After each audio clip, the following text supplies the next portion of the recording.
కలియుగం ముగిసే ముందు కనిపించే 10 సంకేతాలు. మిత్రులరా, ఈ విశ్వంలో ఒక నియమం ఉంది. ఏది ప్రారంభమైతే అది ఒకరోజు ముగుస్తుంది. ఉదయం వస్తుంది, సాయంత్రం అవుతుంది. పుట్టినవాడు ఒకరోజు ఈ లోకాన్ని విడిచి వెళ్తాడు. అలాగే యుగాలు కూడా శాశ్వతం కాదు. సత్యయుగం వచ్చింది, ముగిసింది. త్రేతాయుగం వచ్చింది, ముగిసింది. ద్వాపర యుగం కూడా ముగిసింది. ఇప్పుడు మనం జీవిస్తున్నది కలియుగం. కానీ ఈ కలియుగం ఎలా ముగుస్తుంది? దానికి ముందు ఎలాంటి సంకేతాలు కనిపిస్తాయి? ఈ ప్రశ్నకు సమాధానం తెలుసుకోవాలంటే వేల సంవత్సరాల క్రితం జరిగిన ఒక సంఘటనను తెలుసుకోవాలి. హిమాలయ పర్వతాల్లో మంచుతో కప్పబడిన ఒక గుహ. ఆ గుహలో ఒక మహర్షి లోతైన ధ్యానంతో ఉన్నారు. ఎన్నో సంవత్సరాలుగా ఆయన భగవంతుణ్ణి ధ్యానం చేస్తున్నారు. ఒకరోజు ఆయన నెమ్మదిగా కళ్ళు తెరిచారు. ఆయన ముఖంలో గంభీరత కనిపించింది. ఆయన శిష్యుడు నమస్కరించి ఇలా అడిగాడు, గురుదేవా, మీ ముఖంలో ఆందోళన కనిపిస్తుంది. కారణం ఏమిటి? మహర్షి చిరునవ్వుతో ఇలా అన్నారు, బిడ్డా, నేను ధ్యానంలో ఈ ప్రపంచ స్థితిని చూశాను. పురాణాల్లో చెప్పిన కొన్ని సంకేతాలు మానవ సమాజంలో కనిపిస్తున్నట్లు అనిపిస్తుంది. అందుకే ఈరోజు నీకు ఒక గొప్ప రహస్యాన్ని చెప్పబోతున్నాను. శిష్యుడు ఆసక్తిగా కూర్చున్నాడు. మహర్షి ఇలా ప్రారంభించాడు, ముందుగా కలియుగం అంటే ఏమిటో తెలుసా? మనం ముందుగా కలియుగం అంటే ఏమిటో తెలుసుకోవాలి. హిందూ సాంప్రదాయం ప్రకారం కాలం 4 యుగాలుగా విభజించబడింది. అవి సత్యయుగం, త్రేతాయుగం, ద్వాపర యుగం మరియు కలియుగం. సత్యయుగంలో ధర్మం 4 పాదాలపై నిలిచేది. ప్రతి మనిషి సత్యవంతుడు, దయగలవాడుగా ఉండేవాళ్ళు. త్రేతాయుగంలో ధర్మం కొద్దిగా తగ్గింది. ద్వాపర యుగంలో మరింత తగ్గింది. కానీ కలియుగంలో ధర్మం ఒకే పాదంపై నిలుస్తుందని పురాణాలు చెబుతున్నాయి. అందుకే ఈ యుగంలో మంచి మార్గంలో నడవటం చాలా కష్టమవుతుంది. శిష్యుడు ఆశ్చర్యపోయాడు.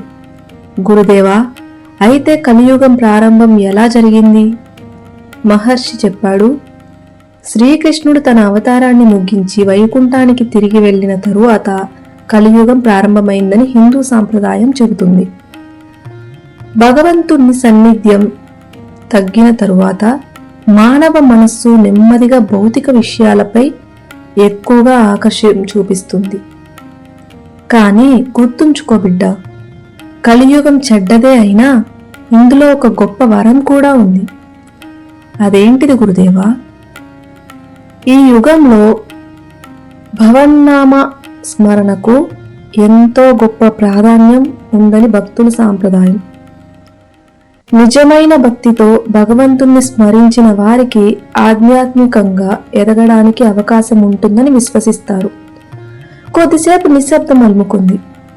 తరువాత మహర్షి అన్నాడు, ఇప్పుడు మొదటి సంకేతం చెబుతాను, విను. మొదటి సంకేతం ధర్మం క్షీణించడం. ఒకప్పుడు మాట ఇచ్చారంటే ప్రాణం పోయిన మాట మీద నిలబడేవాళ్ళు. కానీ ఇప్పుడు మాటలు మారిపోతున్నాయి. ఒకప్పుడు నిజాయితీ గొప్ప సంపద. ఇప్పుడు చాలాసార్లు మోసమే తెలివిగా కనిపించే పరిస్థితులు వస్తున్నాయి. ఇది ప్రతి వ్యక్తికి వర్తిస్తుందని కాదు, కానీ సమాజంలో ధర్మం క్రమంగా బలహీనపడే ధోరణి కనిపిస్తుందని పురాణాలు విమర్శిస్తున్నాయి. మహర్షి ఒక చిన్న కథ చెప్పాడు. ఒక గ్రామంలో 2 వ్యాపారులు ఉండేవాళ్ళు. ఒకరు ఎప్పుడూ నిజాయితీగా వ్యాపారం చేసేవాడు.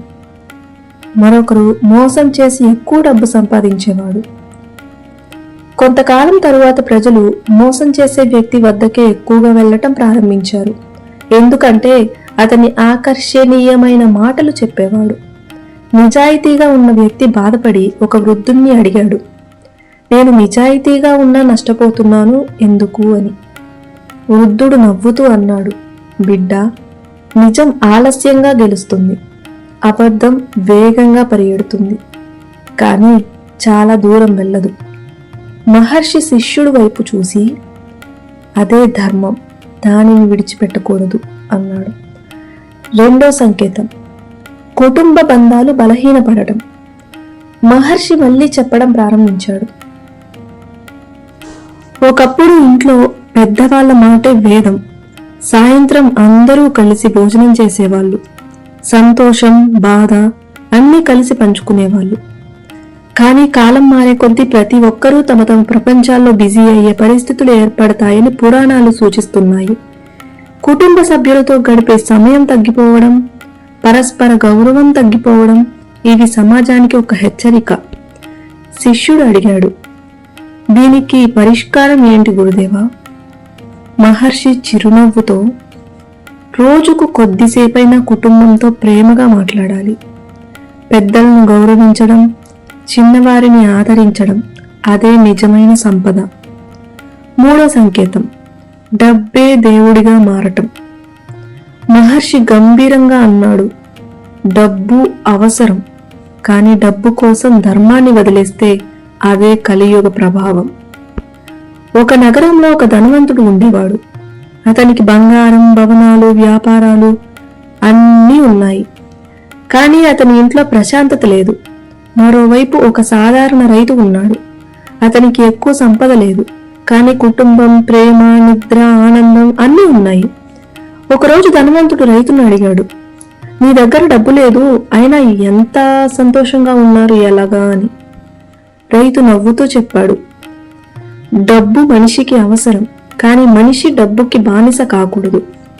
మహర్షి శిష్యుడిని చూసి, ఈ మాటను జీవితాంతం గుర్తుంచుకో అని చెప్పాడు. మహర్షి ఆకాశం వైపు చూసి నెమ్మదిగా అన్నాడు, ఇవి కేవలం మొదటి 3 సంకేతాలు మాత్రమే. ఇంకా వినాల్సినవి చాలా ఉన్నాయి. తరువాతి సంకేతాలు ప్రకృతి, మానవ మనస్తత్వం, సమాజం గురించి మరింత లోతుగా వివరిస్తాను. శిష్యుడు ఆసక్తిగా గురువును చూస్తూ, గురుదేవా, దయచేసి మిగిలిన సంకేతాలను కూడా చెప్పండి. శిష్యుడు గురువుగారి పాదాల దగ్గర కూర్చొని ఎంతో ఆసక్తిగా ఎదురు చూస్తున్నాడు.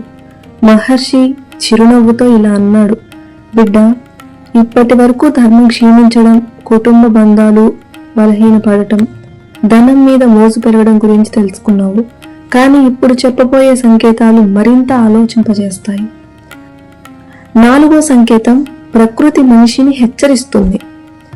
మహర్షి గుహ బయట ఉన్న మంచు పర్వతాల వైపు చూపిస్తూ ఇలా అన్నాడు, ఈ ప్రకృతి మనిషికి శత్రువు కాదు, తల్లి. ఆమె మనకు గాలిని ఇస్తుంది, నీరునిస్తుంది, ఆహారం కూడా ఇస్తుంది. కానీ మనిషి తన స్వార్థం కోసం అడవులను నరికాడు, నదులను కలుషితం చేశాడు, ప్రకృతిని గౌరవించడం మర్చిపోయాడు. పురాణాల్లో ప్రకృతి వైపరీత్యాలు పెరుగుతాయని చెప్పబడింది. వరదలు, కరువులు, భూకంపాలు, అగ్ని ప్రమాదాలు ఇవన్నీ భయపెట్టడానికి చెప్పినవి కాదు.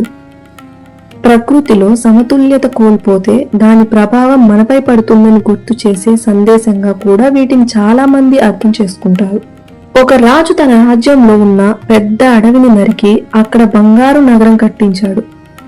కొన్ని సంవత్సరాల తరువాత వర్షాలు తగ్గిపోయాయి, నదులు ఎండిపోయాయి, ప్రజలు నీటి కోసం అల్లాడిపోయారు. అప్పుడు ఒక వృద్ధుడు రాజుతో ఇలా అన్నాడు, రాజా, నువ్వు చెట్లను నరికింది అడవిని కాదు, నీ రాజ్య భవిష్యత్తును. రాజు తన తప్పు తెలుసుకొని మళ్లీ వేలాది మొక్కలు నాటించాడు. మహర్షి ఇలా అన్నాడు, ప్రకృతిని కాపాడేవాడు తన భవిష్యత్తును కాపాడుకున్నట్లే. 5వ సంకేతం, మనశ్శాంతి తగ్గిపోవడం. బిడ్డ, ఒకప్పుడు మనిషి వద్ద ఎక్కువ సంపద ఉండేది కాదు, కానీ ప్రశాంతమైన నిద్ర ఉండేది. ఈ రోజుల్లో సౌకర్యాలు పెరిగాయి, కానీ మనసుకు ప్రశాంతత దొరకడం కష్టమవుతుంది. గురుదేవా, ఎందుకు ఇలా జరుగుతుంది? మహర్షి ఇలా సమాధానమిచ్చాడు, ఎందుకంటే మనిషి బయట ప్రపంచాన్ని జయించాలని ప్రయత్నిస్తున్నాడు, కానీ తన మనసును జయించడం మర్చిపోతున్నాడు. ఒక ధనవంతుడు ప్రతి రాత్రి నిద్ర మాత్రలు వేసుకుని కూడా నిద్రపోలేకపోతున్నాడు. ఒకరోజు అతను అడవిలో ఒక గొర్రెల కాపరిని చూశాడు. ఆ కాపరి చెట్టు కింద ప్రశాంతంగా నిద్రపోతున్నాడు. ధనవంతుడు ఆశ్చర్యపడి ఇలా అడిగాడు, నీ దగ్గర ఏమీ లేదు, అయినా ఇంత ప్రశాంతంగా ఎలా ఉన్నావు? ఆ కాపరి నవ్వి ఇలా అన్నాడు, నా మనస్సు నన్ను వదిలిపోలేదు, అందుకే నాకు ప్రశాంతంగా ఉంది. నిజమైన ఆనందం బయట కాదు, మనసులో ఉంటుంది. 6వ సంకేతం, అధికారంలో ధర్మం తగ్గిపోవటం. రాజు అయినా నాయకుడు అయినా అధికారం అనేది సేవ కోసం ఉండాలి. కానీ స్వార్థం పెరిగినప్పుడు అధికారం ప్రజల శ్రేయస్సు కోసం కాకుండా వ్యక్తిగత ప్రయోజనాల కోసం ఉపయోగించే పరిస్థితులు వస్తాయని పురాణాలు హెచ్చరిస్తున్నాయి. ఆయన ఒక పురాతన కథ చెప్పాడు. ఒక రాజ్యంలో 2 అధికారులు ఉండేవాళ్ళు. మొదటి వ్యక్తి తన పదవిని ప్రజల సహాయం కోసం ఉపయోగించేవాడు. రెండో వ్యక్తి తన లాభం కోసం అధికారాన్ని ఉపయోగించేవాడు. కొన్ని సంవత్సరాల తర్వాత మొదటి వ్యక్తిని ప్రజలు ప్రేమతో గుర్తుంచుకున్నారు. రెండో వ్యక్తిని మాత్రం ఎవరూ గౌరవించలేదు. మహర్షి చిరునవ్వుతో ఇలా అన్నాడు, పదవి శాశ్వతం కాదు, కానీ మంచి పేరు శాశ్వతం. ఒక గొప్ప సందేశం చెప్తా విను. శిష్యుడు కొద్దిసేపు ఆలోచించి అడిగాడు, గురుదేవా, మీరు చెప్పిన ఈ సంకేతాలు చూస్తే కలియుగం పూర్తిగా చీకటితో నిండిపోయినట్లే అనిపిస్తుంది. మరి మంచి మనుషులు లేరా? మహర్షి హృదయపూర్వకంగా నవ్వాడు. ఒక్క దీపం చీకటిని పారద్రోలగలదు. అలాగే ఒక్క మంచి మనిషి కూడా సమాజంలో మార్పుకు కారణమవుతాడు. కలియుగంలో అధర్మం పెరుగుతుందని చెప్పినా ధర్మాన్ని ఆచరించేవారు ఉండరని ఎక్కడా చెప్పలేదు. ఆ మాటలు విన్న శిష్యుడి కళ్ళల్లో ఆశ మెరిసింది. మహర్షి చివరిగా ఇలా అన్నాడు, ఇప్పటి వరకు 6 సంకేతాలను తెలుసుకున్నావు, కానీ ఇంకా మిగిలిన 4 సంకేతాలు మరింత ఆశ్చర్యపరుస్తాయి. అబద్ధం నిజంగా ఎలా మారుతుంది? భక్తి ఎందుకు తగ్గుతుంది? హింస ఎందుకు పెరుగుతుంది? చివరికి కల్కి అవతారం ఎలా జరుగుతుంది అనేది పురాణాలు ఏం చెప్పాయో ఇప్పుడు నేను చెప్తాను విను. శిష్యుడు గురువుగారిని ఇలా అడిగాడు, గురుదేవా, మీరు ఇప్పటి వరకు 6 సంకేతాలు చెప్పారు, కానీ ఇంకా 4 సంకేతాలు మిగిలి ఉన్నాయి. వాటిని తెలుసుకోవాలని చాలా ఆసక్తిగా ఉంది. మహర్షి చిరునవ్వుతో ఇలా అన్నాడు, బిడ్డ, ఇప్పుడు చెప్పబోయే సంకేతాలు మనిషి మనస్తత్వాన్ని సంబంధించినవి. ఇవి బయట కనిపించే మార్పులు మాత్రమే కాదు, మనిషి ఆలోచనల్లో వచ్చే మార్పులు కూడా. 7వ సంకేతం, అబద్ధం నిజంలా కనిపించే కాలం. మళ్ళీ మహర్షి ఒక చిన్న కథ చెప్పడం ప్రారంభించాడు. ఒక గ్రామంలో 2 వ్యక్తులు ఉండేవాళ్ళు.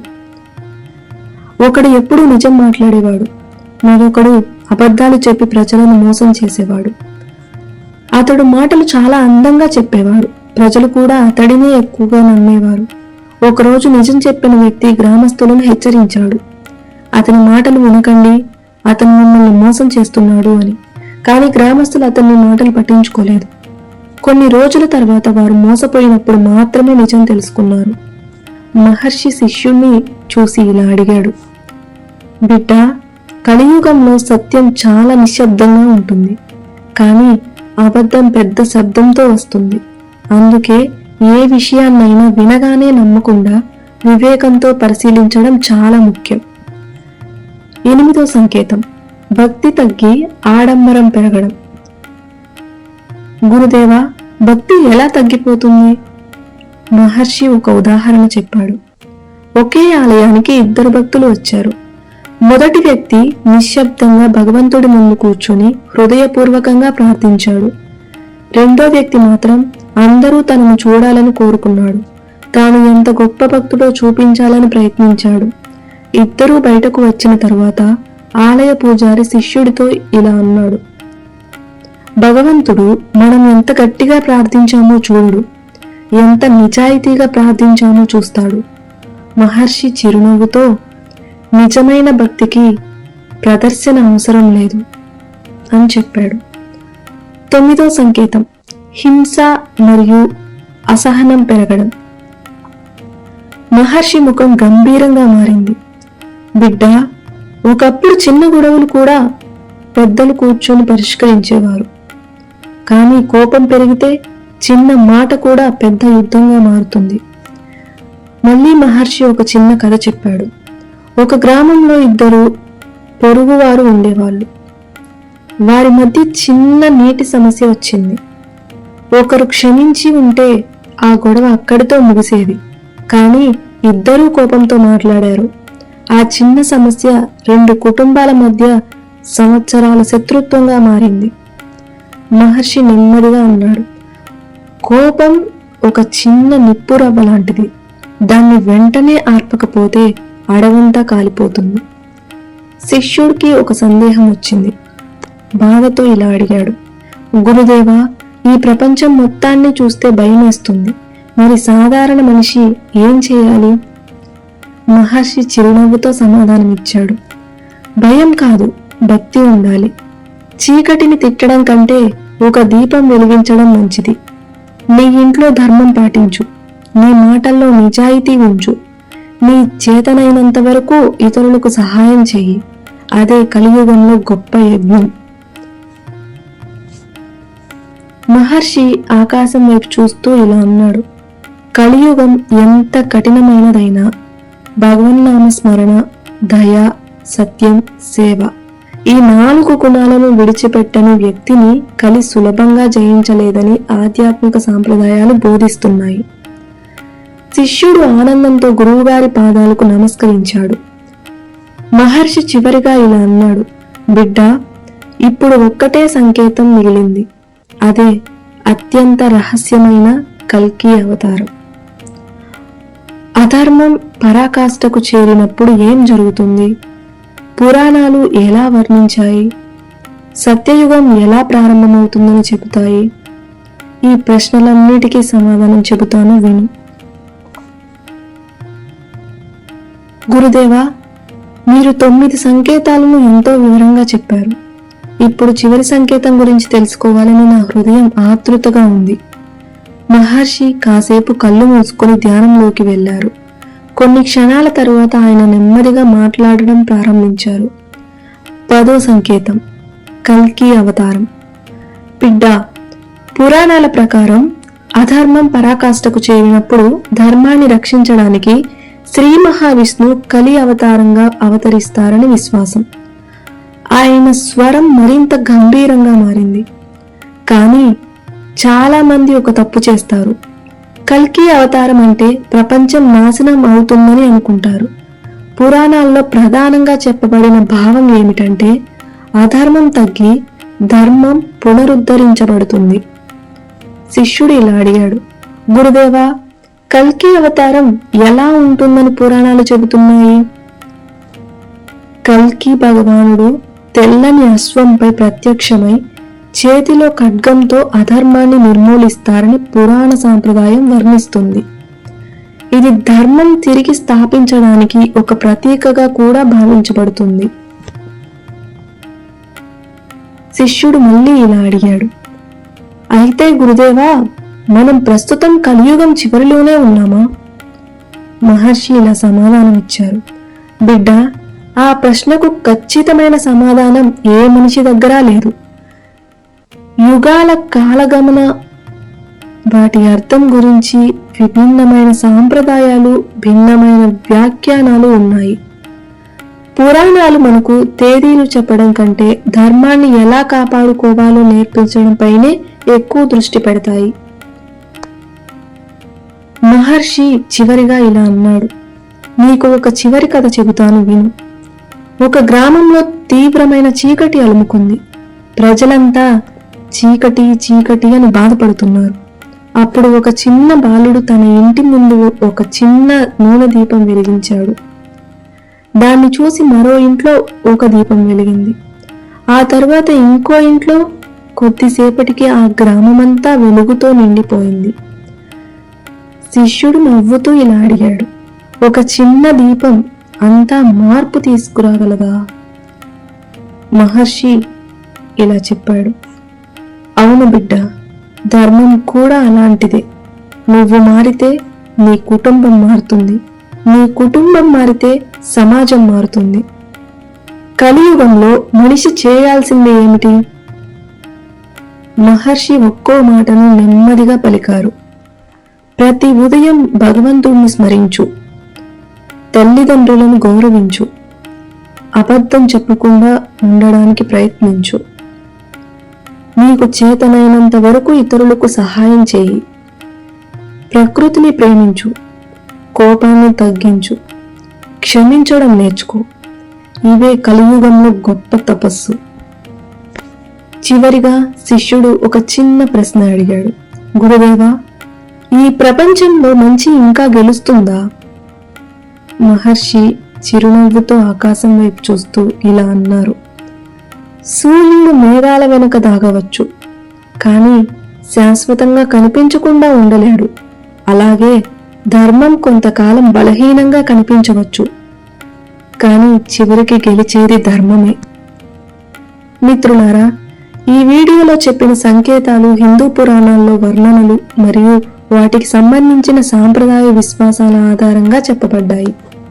వీటి ఉద్దేశం భయాన్ని కలిగించడం కాదు. మనం ఎలా జీవించాలి, ఎలా మాట్లాడాలి, ఎలా ఇతరులకు సహాయం చేయాలి, ధర్మం, దయ, సత్యం, భక్తి వంటి విలువలను ఎలా కాపాడుకోవాలి, అదే అసలు సందేశం. గుర్తుంచుకోండి, కలియుగాన్ని మార్చడం మన చేతుల్లో లేకపోవచ్చు, కానీ మన జీవితాన్ని ధర్మ మార్గంలో నడిపించడం మాత్రం పూర్తిగా మన చేతిలోనే ఉంటుంది. మీకు ఈ కథనం నచ్చితే వీడియోను లైక్ చేయండి, మీ అభిప్రాయాన్ని కామెంట్ చేయండి. ఇలాంటి మరిన్ని ఆధ్యాత్మిక మరియు పురాణ కథనాల కోసం మా ఛానల్ను సబ్స్క్రైబ్ చేయండి.